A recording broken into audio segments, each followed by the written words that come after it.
Ito ang Presidential Broadcast Service. Radyo Pilipinas. Radyo Publiko ng Bagong Pilipinas para sa Bagong Pilipino. Naghahatid ng mahahalagang balita at impormasyon na guugnay ng pamahalaan sa sambayanan. Tulay sa himpapawid ng serbisyo publiko. Radyo Pilipinas. Radyo Publiko. Ang boses ng Pangulo. Sa Iloilo. Radyo Pilipinas. 585 AM. Philippine Standard Time, alas 2:06 sa hapon. Mga labing ulihing hitabo, hibaluon, mga hangkat at tubangon, mga bagay nga importante, aton ginahalungan, aton ginabantayan. Ululupod kita sa Bantay Banwa, Bantay Banwa. Ang programa nga magatulong sa inyo sang labing ulihing nga balita, mga panugyan o kampanya para sa kayuhan sang tanan. Ikaw, ako, kita, Bantay Banwa.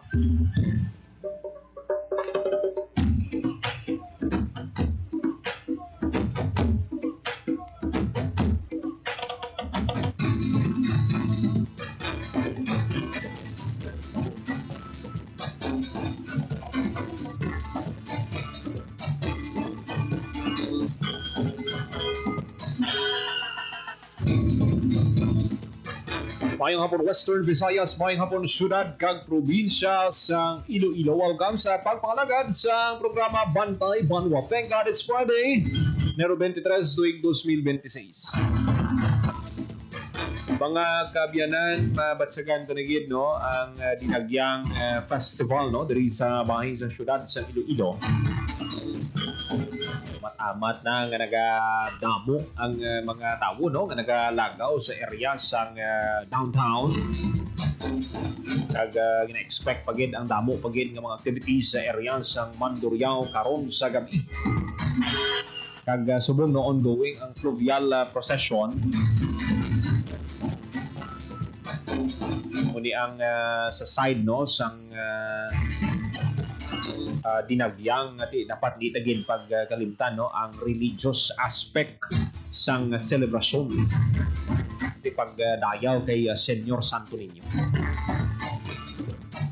Kag subong man adlaw no or karon sa gabi mao ti mangin maduagon gid ang syudad sang Iloilo mangod karon no sang dinagyang illumination. Tinguan ta karon nga malabot ang in charge sang illumination si Direk Aldin Duyag. Kag baluon ta kamusta na bala ang ilang preparasyon, anong i-expect sang aton mga kauturan karon no sa gabi ini ining dinagyang illumination. Tinguan taman karon nga makakuha sang live report no kay Hope Torrechante. May kaangtanan sa fluvial procession. Kagud Diyos sa mga palainom naton nga mga kauturan. Hasta alas 4 sa kagahon. Ang pag-inom-inom no base sa ginpagwa nga information sang Iloilo City Government. Aba, alas 4 sa aga. Paayaw inom.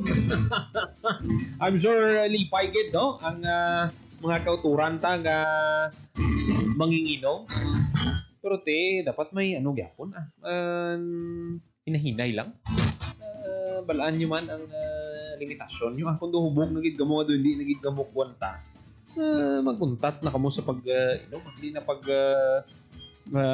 palabuta bala sa punto nga maghigda ka na sa dalan kay manginhan dumanan. Magid na. So, hasta alas 4 sa aga, no? Ang ano sini yung curfew to kung tani sini hasta alas 2 sa aga. So, kiti may festival gin-adjust, no? Sang city government hasta alas 4 sa kaagahon.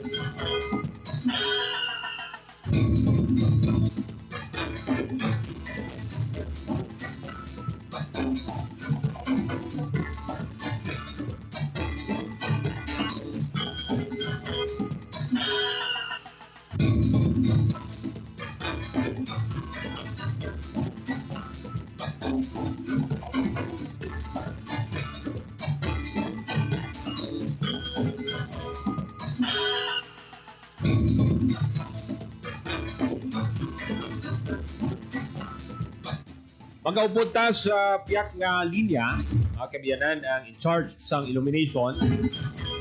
Kag mga kabyanan na kilalagid ini no sa events industry. May mga production. Sigurado gid nga mangin matahom ang imo nga event. Siya ni ang imo mangin director. Si Direk Aldin Duyag sa aton nga pagpangalagad diri sa programa Bantay Banwa. Direk mayong aga, o mayong hapon. Welcome diri sa Radyo Pilipinas, Sir Aldin. Mayroon hapon, John Paul. It's nice to hear you and hopefully see you again. Ngayong hapon. So, pasensya na ako medyo mag-out ang background. Ari na ako dito sa buong SM City Stage.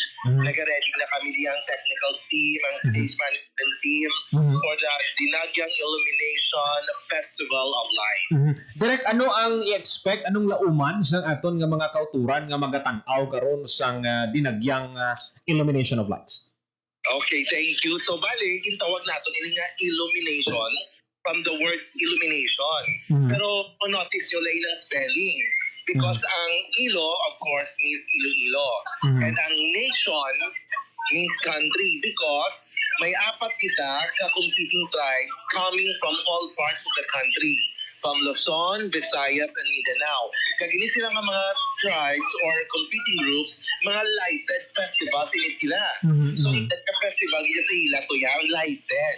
So, gin-invite natin sila. So, we have visitors from all parts of the country. And they brought their best performing groups to Iloilo Dinagyang Festival for the Dinagyang Illumination. So, ang ating first contesting group is from Oriental Mindoro. Ang aming tawag nga Andang Gitap Festival of Lights sa Oriental Mindoro.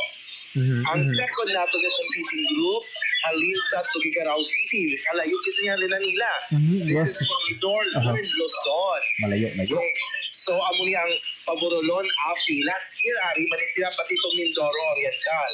Then our third competing group is from here, from the province of Iloilo, from the municipality of Manilao, Panaag Festival. And our fourth competing group is Zamboanga Hermosa Festival from Zamboanga City. Pero, may duwa kita ka guest performing groups. Okay. Ang isa, isang atong Dinagyang Illumination Champion last 2024, which is ang Tribu Sidlangan of Sidlangan Dance Company. Kagang isa, isang FEDLAD, ang siyang Iloilo Cultural Federation Incorporated Lion and Dragon Dance Troupe. So, Lion and Dance sila karon. This is in anticipation and invitation for the upcoming celebration of the Chinese New Year. So, you will witness 6 lighted competing groups. Maduagon, very bright, colorful, with different concepts because different parts of the country. Direk, kada tuig, no, nag-level up ang illumination, no, humalin sa umpisahan ini. Anong mga masiling naton nga bag-o abi nga ma-offer sa aton nga mga competing tribes karon sa gabi? Okay, so ang bago ninyo offer is gina-emphasis namon sa ila nga aside rin sa SM City, ma-perform sila kasi sa Marriott Hotel, dahil sila ma-perform na mapundo, we will have 3 street dancing areas. Okay. So, i-judge pa na sila. So, ang isa ka first street dance performance sila is sa may Atria, halin sa may Hop-In Hotel, pakato sa Pucho Cafe. Okay. So, malakat na sila dayon, SM, perform. Then after SM City, may street dance performance. Kasi so, samtang nagalakat sila, ma-perform na sila. Ay, tahom. Start after SM City, from Zuri Hotel to Y2K Talabahan. Then after sila, malakat sila going to Top North. Paglapot nila sa Mega World from McDonald's to Richmond Hotel, may street dance pag sila nga performance. Kanami. So, iskara kang nasa kilis ang galan, you will able to see their beautiful costumes, their lighted costumes and props, and their performances, and listen to their music. So, sa apat natin ka grupo, duwag hindi ang may live na apat. Sa anong galing ka grupo, apat hindi ang may live instrument. So, you will really feel the beat of the drums, the rhythm of the music. Right. along the streets, and it's for free. Direct aside sa kilala ka gid nga direktor diri sa aton sa syudad sa Iloilo, sa lighting nga daan isa man ini sa imong specialty. So paano abi no bilang isa ka director, paano naton ma-make sure nga ma-emphasize ining mga matahong nga lights karon?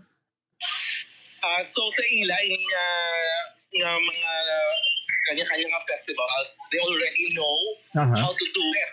So i-invite natin ini sila kaya select ini sila sa artistic team. These are the festivals who really know how to do lighted festivals. And at the same time, every year nag-learn kita, we get expert opinions from our judges. Nag-adjust kita diri sa aton suga sa mga LED wall that will make the performance better compared sa previous years. And we are putting off some street lights para dudulunggit para magwagid ang lights ng ilang mga costumes kag props. Katahong gud no. And at the same time, karon 6 o'clock kita ma-start. Pero kung medyo sanag-sanag pa, kasi mapadelay-delay kita because we want to give justice to their preparation dapat tulungin para magwakit ang aton ang ilang mga illuminated costumes and props. And we have leveled up sa aton live coverage subong. We will have 8 cameras. Damo. Yes, so sa Iloilo Dinagyang Festival ang di makakadto dire ang sa ibang nga partes ng kalibutan or ibang nga parts ng country naton or at work or maybe for any other reason is makakadto dire, they can watch live through our Facebook of Iloilo Dinagyang Festival. So we will have drone shots, we will have tight shots, wide shots.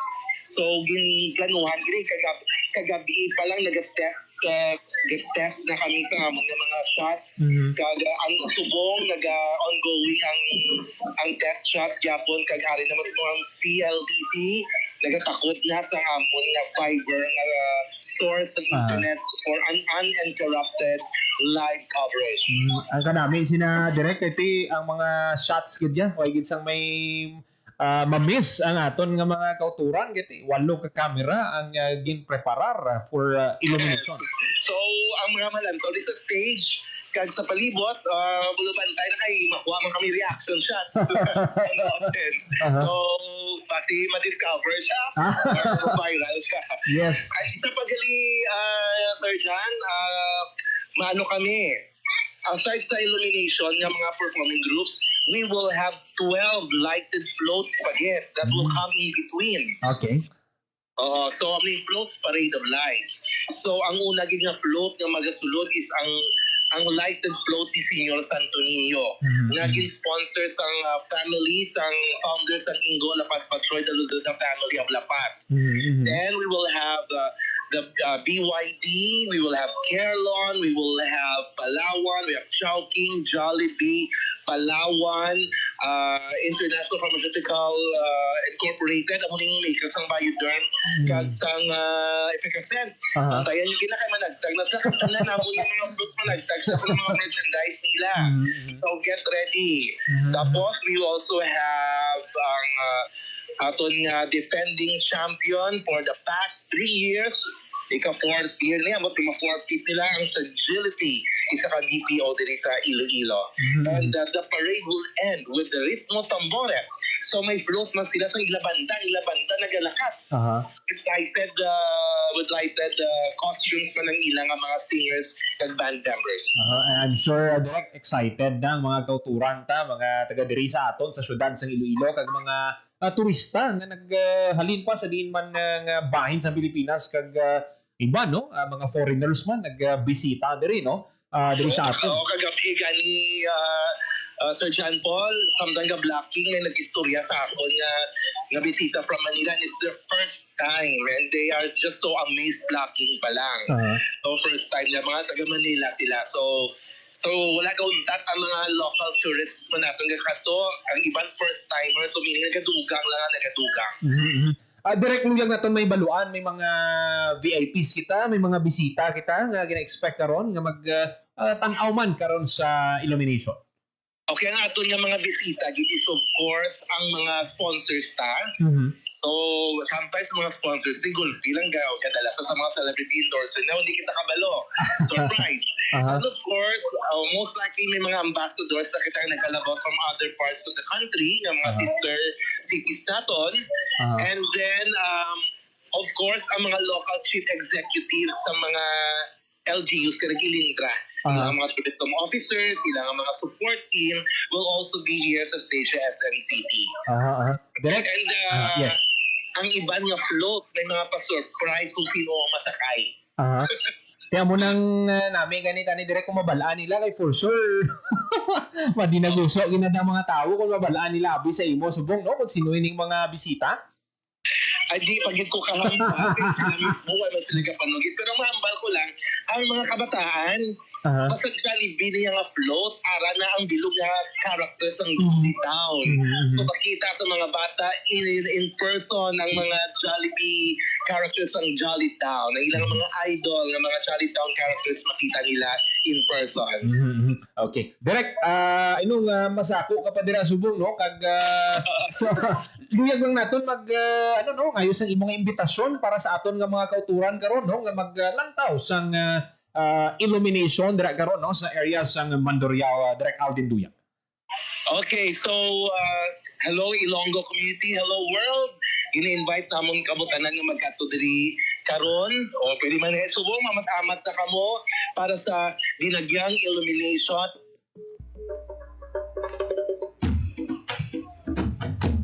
Utod lang si Direct no. Okay, balikan ta siya.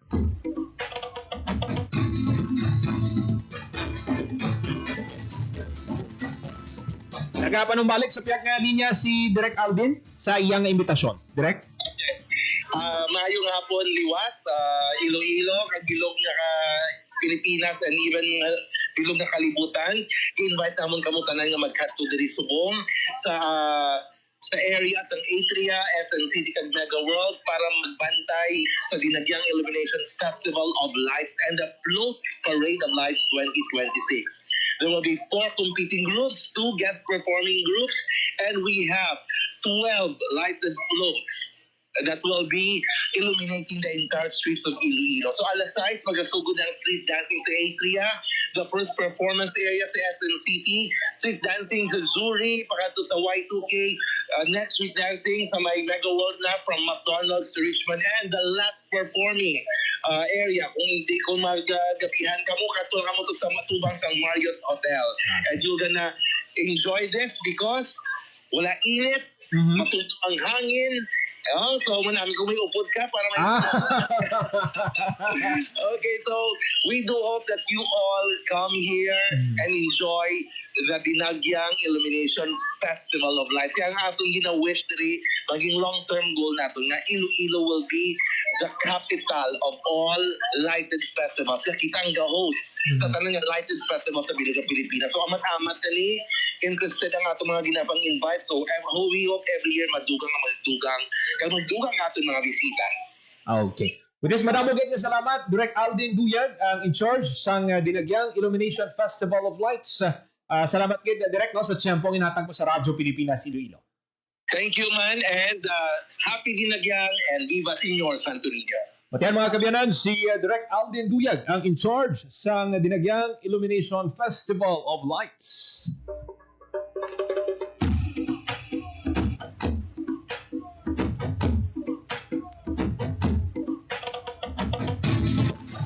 Ano ang ambal ni Direct? Mas nami, hindi ako may upod ka.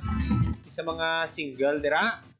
Tiyan nyo ang mensahe ni Direct Alden nami, hindi ako may upod ka mo, no?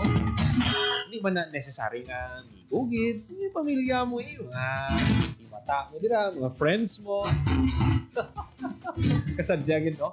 Kasadyagin isang illumination kay kadamo sang mga bisita, no? Ang balantayan gidira ang mga baga-perform, no, ng mga tribo, mga festivals alin sa naglain-lain nga parts sang Pilipinas kag may guest performers mangita kag may parade of lights man, no, mga floats bala nati 12 so no kay Direct Alden da amo na, no, nami sini kay malaba-laba ning ruta hasta dito sa Marriott Hotel sa distrito sang Mandurriao sa business park nga area no sang Mega World pwede gid makalantaw ang aton nga mga kauturan. Bisan dira lang kamo sa higadalan. Pero amo na no, nami gito ang plano karon ni direkta ang mga street lights. Pamatson. Para nga mas ma-emphasize ang mga lights no, sa mga magapasakop sa dinagyang illumination. Aside sa si Sir Alvin no, sa ka-director man sa nagkalain-lain ng mga events diri sa syudad kag probinsya sa Iloilo. Ano man siya? Forte man niya pag sang lighting director direct man si Sir Alvin sinabi. Ano balantayan ni na karon kag ang hindi makatan-aw live karon no di sila kakadto dito sa SM City or sa area sang Mega World okay lang kay may live man karon no sa Facebook page ng Iloilo Dinagyang Festival so balantayan man ina. 27 minutos magalikan sa taknang alas 2 sa hapon.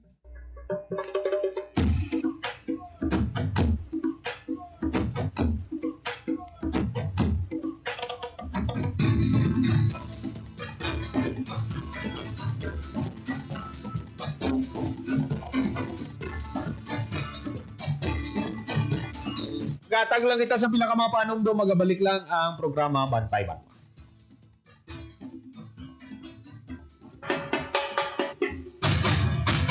Dinaglaw 2026 Highlights sa Sabado kag Domingo, January 24 kag 25. Antayi sa Radyo Pilipinas Iloilo. Live! Sa January 24, walo kakabanwahanan sa probinsya sa Iloilo ang mga pasundayan sa ilang festivals sa kasadyahan sa kabanwahanan competition. Sa January 25, 7 ka Dinagyang Tribes ang mga pang-indis-indis sa Dinagyang Tribes Competition. Pantayi, magpamati, magdan-out sa Dinagyang 2026 highlights sa DYLL 585 kHz sa lilisuan sa inyong mga radyo sa Radyo Pilipinas Iloilo Facebook page para sa live streaming. Halabira, Iloilo! Viva Senyor Santo Niño! Viva! Viva! Viva! Hala, bira, Iloilo! Sulong sa pagpag ko. Hala, bira, Iloilo! Matahong na balwak ko. Hala, bira, Iloilo! Mahal na ngalan ko. Sa tanang nga panahon, ikaw ang palanggaon. Sa pagkilakad sa malawig na tinikon.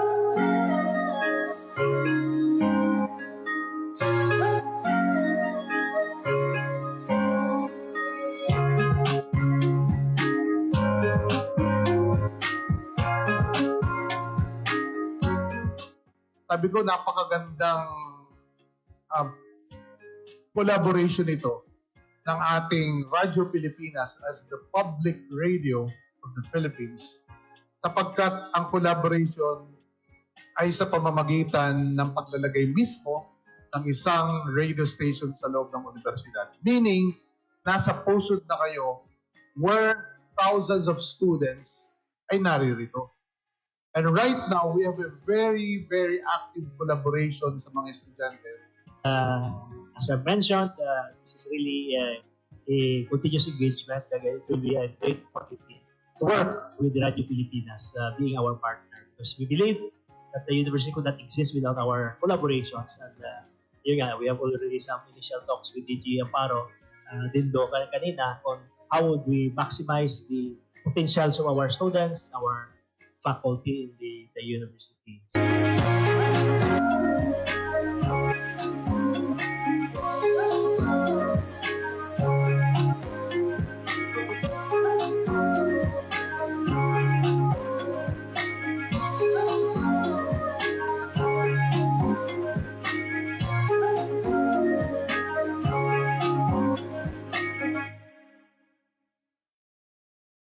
Itinuloy na po natin ang zero balance billing.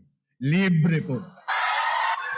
Ibig sabihin, ang serbisyo sa basic accommodation sa ating mga DOH na ospital, wala nang babayaran ang pasyente. Po, ang dami pong challenge, hindi po namin alam kung saan namin kukunin, gano'n, nag-iisip kung paano namin mababayaran. Siyempre po, masayang masaya, super saya po dahil na zero billing po kami. Opo, malaking ano po talaga, malaking tulong po. Mabilis lang din po. Bayad na ang bill ninyo.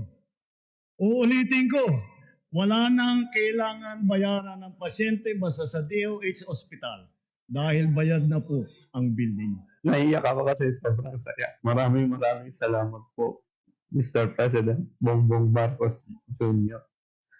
Hindi kami nagkamali ng taong hinalal. Magandang araw, si Dingdong Dantes po ito. Narinig niyo na rin ba sa balita yung The Big One? O ang kinatatakutang malakas na lindol na pwedeng mangyari sa Pilipinas? Alam ko nakakatakot. Napakaraming tanong sa isip natin. Anong gagawin ko kapag nangyari yun? Saan ako pupunta? Paano ko ililigtas ang pamilya ko? Sa bawat tanong na yan, dapat may nakahanda tayong sagot at aksyon. Dahil mapapanatag tayo kung alam natin ang gagawin sa panahon ng sakuna. #panatag ang may alam. Maging panatag, Pilipinas.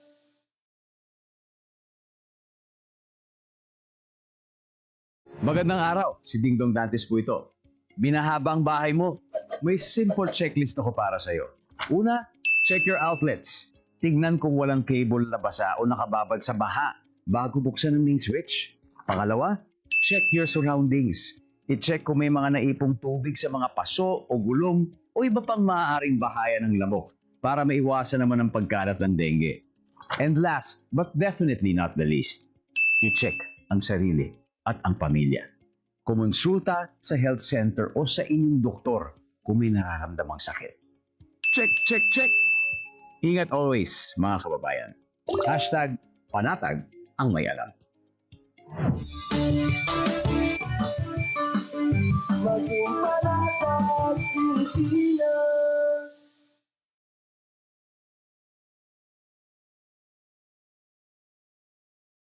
Magandang araw, si Dingdong Dantes po ito. Isa ang landslide sa mga sakuna na hinaharap ng mga Pilipino. Kaya naman importanteng alam natin ang mga senyales ng landslide na pwedeng makita sa ating lugar. Tulad na lang ng pagkakaroon ng pitak sa lupa o kaya naman ay pagtabingi ng mga puno at poste. Senyales din ang biglaang pagbukal ng tubig sa lupa at pagkulay puti ng ilog. Pwede rin magkaroon ng bitak sa inyong mga dingding, bintana at maging sa kalsada. Na-observe mo na ba ito sa paligid mo? #panatag ang may alam. Maging panatag, Pilipinas. Magandang araw, si Dingdong po ito. Familiar ka ba sa tsunami? Sige nga, quiz time tayo. Ano ang karaniwang dahilan kung bakit nagkakaroon ng tsunami? A. May lumubog na barko sa dagat. B. Biglang lumakas ang hangin sa beach. Or C. May malakas na lindol sa ilalim ng dagat. Kung C ang sagot mo, tama ka. Nagkakaroon ng tsunami kapag may malakas na paglindol sa ilalim ng dagat. Kaya, kapag may tsunami warning malapit sa inyo, likas agad, kababayan. #panatag ang may alam. Maging panatag, Pilipinas.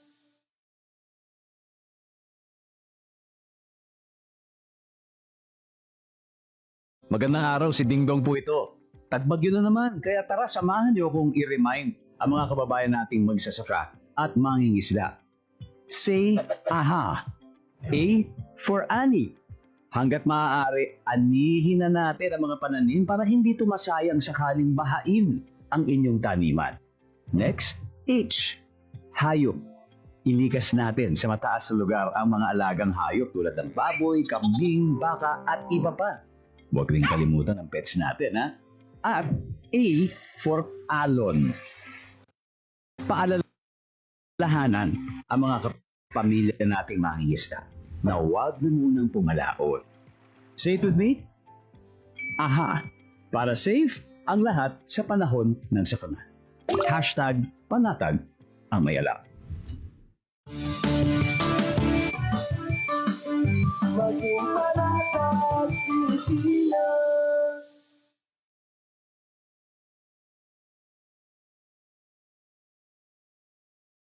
Magandang araw, si Ding Dong Dantes po ito. Kapag may nag-aalburutong bulkan, meron akong reminder sa mga dapat nating gawin. Tandaan lang ang MMG. M. Makinig sa payo ng mga otoridad. Huwag na magpapaniwala sa sabi-sabi. Lalo na sa fake news. M. Mahinahon na lumikas. Bago umalis, isara muna natin ang mga pinto at bintana para hindi pasukin ng abo ang inyong bahay. G. Go bag. Make sure na may nakahandang emergency go bag na may lamang damit, gamot, pagkain, tubig, pera at face mask. Madali lang tandaan, hindi ba? Mag-MMG ka lang kapag may nagbabadyang pagputok ng bulkan. Hashtag panatag ang may alam. Maging panatag, Pilipinas. Minutos, magkaligat sa takna ng alas 2 sa hapon para yung kamo nagapamati diri sa Gyapon sa programa Bantay Banwa. Sa Gyapon may kantanan sa selebrasyon sa Dinagyang Festival. Nagkuha kita sang report. Kumusta kunta ang fluvial procession. Kaunta ang detalye sa report ni Hope Torres Sante. Radyo Pilipinas. Radyo Pilipinas. Report. Mayong hapon po, nag-abot na sa muli-luni ang imahe sang Senyor Santo Niño gikan sa fluvial procession halin sa Tanza City proper. So mga around 1 kaina nag-depart ang imahe sang Senyor Santo Niño sakay sang BRP Kalanggaman sang Philippine Coast Guard kag agyan ang baybayon sa tunga sang syudad sang Iloilo kag probinsya sang Guimaras antes nagsulod sa Iloilo River padulong sa Muli-Luni. So kaina nakaabot na ang imahe sang Senyor Santo Niño sa may Muli-Luni kag ginkarga naman ini sa salakyan sang San Jose Parish Placer para naman niya sa foot procession. So ang fluvial parade kabahin ini sa mga religious activities in line sang kapistahan sang Senyor Santo Niño kada bulan sang Enero, and of course nag-coincide man sa selebrasyon sang Dinagyang Festival. So tuigan ini nga religious event ang fluvial procession. So antes anay kita magsadsad sa Sabado, may ginahiwat anay fluvial procession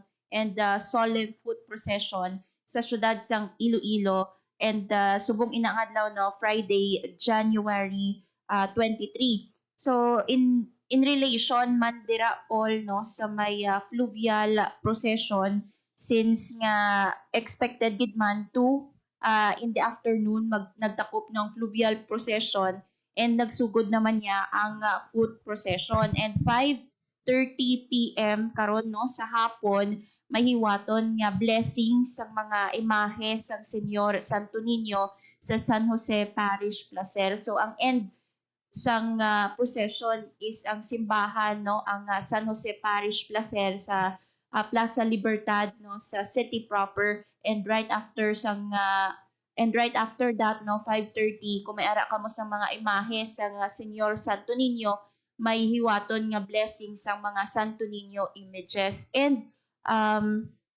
also sa aton nga mga deboto sa Senyor Santo Niño, reminder man para sa ila nga tomorrow January 24 hiwaton ang Grand Religious Sadsad sa atubang sang San Jose Parish Placer alas 7 sa gabi. And sa January 25 naman niya Paul, Sunday, amo na naman niya no ang adlaw sa tribes competition. Pero sa bahin sa San Jose Parish Placer may ara no sang 6 a.m. nga concelebrated high mass no for Señor Santo Niño. 8:30 a.m. Ang schedule for Santo Niño Liturgy Mass. May ara man sang 10 a.m., 2:30 p.m., 4 p.m. kag 5:30 p.m. Medyo connected no kay 6 a.m. ang concelebrated high mass for Señor Santo Niño.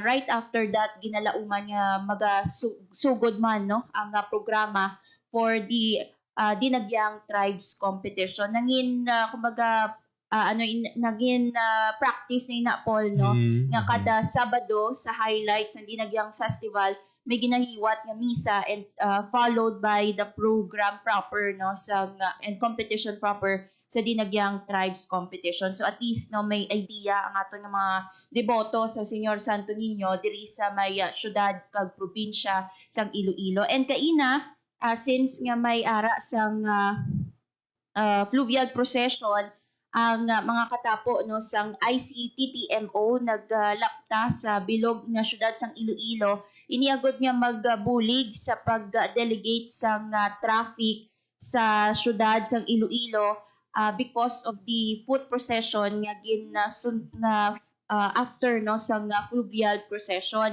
So ginapaalinton sang ICTTMO sa mga publiko no nga may mga areas nga heavy no ang traffic especially sa may Bureau of Customs nga ang mga na-identify nga heavy traffic sang ICTTMO ang Muliluni, Montinola, Isnart, JM Basa, Zamora and San Jose Parish Placer bangod sang fluvial procession. So since hasta pa ini karon sa hapon Paul no so we advise ang aton nga mga commuters and mga riding public no nga maglikaw sa mga nasambit nga mga dalanon. Kagang importante gid nga planuhon sa maayo ang ilang mga activities para nga hindi sila hindi sila mabudlayan karon no sa pagpadulong nila karon sa areas sang downtown gid. Ati dito gid kalabanan ng mga activities. Correct. Kag sa area man sang Mega World karon no ang Dinagyang illumination. Balikan ta lang Hope no ang sa fluvial procession. More or less sa pagbanta mo mga kadamo ang nag-upod. Nakita naton kaina may mga local officials man nga nag-upod sa fluvial procession. Yes no ara kaina sa photo man no sa imahe sa Señor Santo Niño nag-ulop danay sanday Iloilo Governor Arthur Defensor Jr. Actually given na ina si Governor Defensor being the Hermano Mayor no this year celebration no sa 2026 ara man of course ang Iloy sa syudad sang Iloilo si Iloilo City Mayor Raisa Treñas and also si Congresswoman Jamjam Baronda. So ara sila no kaina sa tanza no sa pag-abot sa imahe sang Señor Santo Niño nga ginsakay no sa BRP Kalanggaman sang Philippine Coast Guard.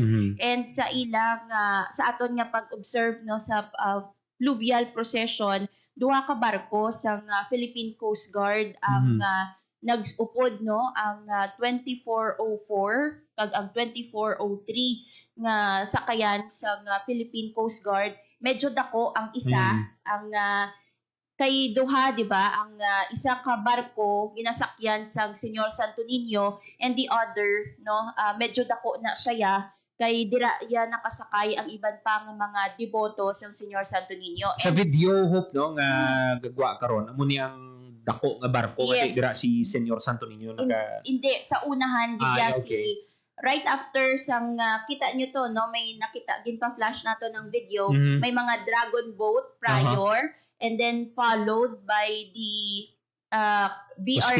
speedboat nga kumbaga naga-check na iya nagahawan sang ruta no sang BRP Kalanggaman. So ini na BRP Kalanggaman nga sakay ang imahe sang Senyor Santo Niño and followed by a bigger boat pagidyano nga dira naman niya nakasakay ang iban pa nga mga deboto sang Senyor Santo Niño diri sa may syudad kag probinsya sang Iloilo. So usual practice ina Paul no nga kung taga lantaw naton or taga upod naton sa fluvial procession may mga deboto gid nga ga-pray anay sang rosary during the procession. And ang mga upod na nila no may mga private nga pa nga mga vehicle no or mga sakayang pandagat kita nga nakit-an kaina sa procession. Oo. So ginatos no ka mga deboto ang aton nga estimate dira kay kung lantaw naton madamo no sa mas dako nga barko ang nag-upod and naga-implement sila sang no ticket no entry policy. So medyo stricto subong ang San Jose Parish Placer no nga kung wala kaya sang ticket hindi kaya or wala kaya sang natagaan sang ticket hindi kaya makaupod anay sa may fluvial procession, but of course pwede kaya makasulod sa may foot procession sang Senyor Santo Niño kay syempre sang mga nagliligad no nga fluvial procession may ara kita nga na-encounter nga may naglingin ng ulo sa baybay. So as much as possible gusto sang mga organizers especially no ang mga Agustinian friars naton nga fit no ang mga pasahero na nagasakay sa fluvial procession naton. Kag importante nga nakapanyaga anay antes mag upod kay alas 12 pa lang at no naka-standby na yan ang mga devotees sa Senyor Santo Niño kalabanan sa ila no from San Jose Parish Placer and syempre followed by foot procession pa ina malawig-lawig pa ina and bago sila makalabot no sa San Jose Parish Placer gani importante gid no nga kondisyon ang imo nga lawas once nga mag-upod ikaw sa foot and the fluvial solemn procession. Maayo gid no nga napadulungan naton ining area sang Muliloni sa ining fluvial procession. Ugod ma-highlight man hope no ang religious side sang Dinagyang kay sa naobserbahan naton puno-puno gid ang activities kag dapat ma-highlight man ang mga muning activities nga masiling naton kinahanglan naton ma-appreciate bala ang Senyor Santo Niño. Actually, Paul, no, ang Dinagyang Festival aside from being a tourism event, isa ina ka religious event. That's why nga ang San Jose Parish Placer may ara man sila ya sa mga religious activities nga nakalinya and ang IFFI naman ya sa mga other activities no which is related to tourism and promotion sang Dinagyang Festival. So sa religious aspect no ang San Jose Parish Placer isa lang ini sa ila nga mga aktibidad. So bantayan pa nila buwas no ang grand religious sadsad again 7 PM sa atubang sang San Jose Parish Placer. So inaiya linibo na iya ang tuigan nga nagatambong Paul no sa Grand Religious Sadsad, correct, no? Sa may San Jose Parish Placer and nagasaot, kanta, no? In honor of Senyor Santo Niño. Kag kalabanan dira hope may mga may mga wish. Kag may bit sila nga imahe mismo sa Senyor Santo Niño. But of course, we have to remind them po sa kadamuon sang tao dira reminder lang no nga please keep man sang inyo nga mga valuable belongings. Kaya gaginutok sa sobra kadamo, do medyo skin to skin, no? Ang tao sa may Grand Religious Sadsad. So please, no, kung may dala ka mo sang mga valuable, no, wallet, cellphone, i-keep nyo gid sang maayo, no, nga hindi makuha once nga may mga pickpockets, no, dira sa area sa San Jose. Okay. Hope, madamo gid nga salamat. Para sa Bagong Pilipinas, Hope Torichante, Radyo Pilipinas, Radyo Publiko. Radyo Pilipinas. Radyo Publiko. Radyo Pilipinas. Yan mga kabiyanan, si Hope Torichante sa iya report sa sining fluvial procession. Amuning ginatagaan taman sang highlight, no? importance diri sa programa ang religious aspect, religious sides ng event sang Dinagyang Festival kay hindi lang sinadya ini. Dapat may may parts ng activity nga mga muyo gid kita no sa ngin bugay man sa ato ni Senyor Santo Niño kag ang isa gid isa man sa panumdum ta based on experience nakalabay kita dira sa Grand Religious Sadsad may ara ginadaya nga mga nagabantay lang para nga makapangawat mga pickpocket la nga binyo nagaupod sa Grand Religious Sadsad pero ang tuyo ya mangawat mang pickpocket religious event no religious event ini pero may mga kauturan gigita yung mga lampingasan ara na sa tubang nyo ang simbahan pero nakuha nyo pa amo na bilang hambal bala sa iban tuwa mo pa to so amo na no may mga tao gidyang oportunista nga gamiton ng opportunity para nga makapanglabang sang ilang isig kapareho. So bantayan nyo gid ang mga valuables nyo sa bilog nga duration sang Dinagyang Festival. I'm sure damo gid sina ang mga nagapakuno-kuno nga masinadya sa Dinagyang turong matuod, mang-atake ini sa mang-biktima sang mga kauturan nga gusto man lang maglagaw sa Dinagyang Festival. So alerto gid kamo nang aton nga pangabay sa aton mga tagpalamati. 52 minutos magaligat sa taknang alas 2 sa hapon. Buwas mga gabyanan, ang kasadyahan sa Kabanwahanan kag sa January 25 ang Dinagyang Tribes Competition. Magtutok lang sa gihapon diri sa Radyo Pilipinas para sa amon nga special coverage. Pinapasalamatan ko ako mga kaupdanan sa technical side sa studio, Rochelle Jones Otahero sa transmitter, Sir John Magallanes. Para sa Bagong Pilipinas, Joseph Paul Noblesa Tarosa, Radio Pilipinas, Radyo Publiko. Inyo nabatikan ang mga labing ulihing nga kasayuran. Ulag, ublag, tugtog sa masunod natin nga pag-ulubdanay sa Bantay Banwa. Himpapawid ng serbisyo publiko ang Presidential Broadcast Service, Radyo Pilipinas, Radyo Publiko. Radyo Pilipinas. Radyo Publiko. Kinilala ng pang-international at prestigyosong Asia Pacific Broadcasting Plus Awards 2025 para sa kategorya ng Government Streaming. Ito ay dahil sa epektibo nitong pagsasanib ng mga tradisyonal na media tulad ng telebisyon, radyo at print para masabayan ang mabilis na pag-inog ng mundo ng digital at social media tungo sa mas epektibong paghahatid ng mahahalaga at napapanahong mga impormasyon sa mamamayang Pilipino. Kinilala rin ang Radyo Pilipinas dahil sa patuloy na pag-akyat ng rating. Ngayon ay matatag sa pang-4 na pwesto sa Mega Manila ayon sa pinakahuling Nielsen Radio Audience Measurement Survey. At sa